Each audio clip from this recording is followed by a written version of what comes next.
Hello everyone, this is Shahriar. তো আজকে আমরা সাদিকি বইয়ের আরেকটা সার্কিট অ্যানালাইজ করব। সেটা তোমরা দেখতে পাচ্ছ এখানে স্ক্রিনে 2.88। এখানে চলো আমরা এখানে প্রশ্নটা কি বলছে একটু দেখি। সেটা হলো যে for the circuit in figure 2.88 find B naught slash BS in the term of alpha R1 R2 R3 and R4 if R1 equal to R2 equal to R3 equal to R4, what value will be the alpha produced? B naught divided by Bs equal to 10. ওকে, আমাকে মূলত এখানে আলফার মানে বের করতে হবে, ঠিক আছে। আচ্ছা, তো চলো, এটা হলো যে আমাদের সার্কিট। তো এখান থেকে যদি আমরা আই নট আর বি নটের মান বের করতে পারি, তার মাধ্যমে আমরা আলফার মানও বের করতে পারবো। চলো আমরা একটু দেখি, ঠিক আছে, এটার সমাধানটা একটু দেখি। চলো,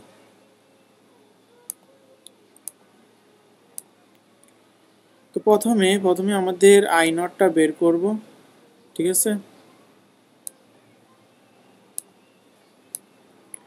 আই নটটা আমরা বের করলাম, কিভাবে বের করব?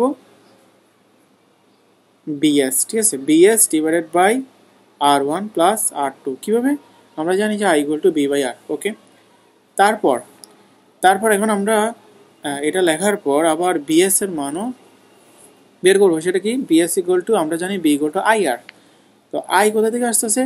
এই জিনিসটা হলো যে আই এর সাথে আবার আলফাও জড়িত। তো আই আলফা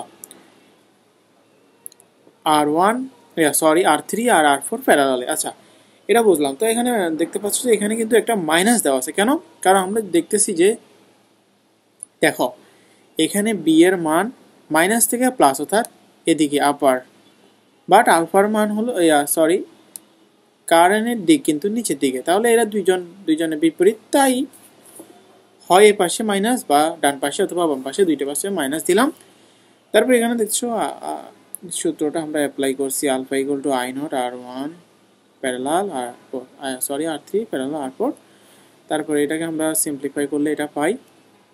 এবার সিম্পলিফাই করলে আই নটের মানগুলো আমরা এভাবে বসিয়ে পাই। তারপর আমাদের কোয়েশ্চেনে বলছে কি, আমাদের বি নট আর বিএস ইকুয়াল টু 10, ঠিক আছে। এখন আমরা বি নট আর বিএস সমান লিখলাম, ঠিক আছে। দেখার পর এটাকে আমরা রাখলাম, ওকে রাখলাম। এখন আমাদের কোয়েশ্চেনে কি আছে যে R1 R2 R3 R4 সবগুলো সমান, ঠিক আছে। আমরা দ্বিতীয় টার্মে গেলাম, সেখানে R1 R2 R3 R4 আর সমান আমরা আর ধরলাম। তো এরপর আমরা এখানে B naught by BS equal to alpha by 2SR dot R by 2, এটা আমরা এখান থেকে পেলাম। তারপর এই আর কাটা যায়, এখানে আলফা বাই 4 থাকে। তারপর আমরা এই পাশে জানি যে বি নট বাই বিএস সমান কি, অ্যাবসোলিউট মান হিসেবে 10। তো আলফা বাই 4, এখানে আলফার মান আলটিমেটলি আমরা 40 পাই যাই। এটাই হলো যে আমাদের এই কোয়েশ্চেনের আনসার। তো সবাই ভালো থাকবেন, আর যদি এটা একটু পজ করে দেখবেন।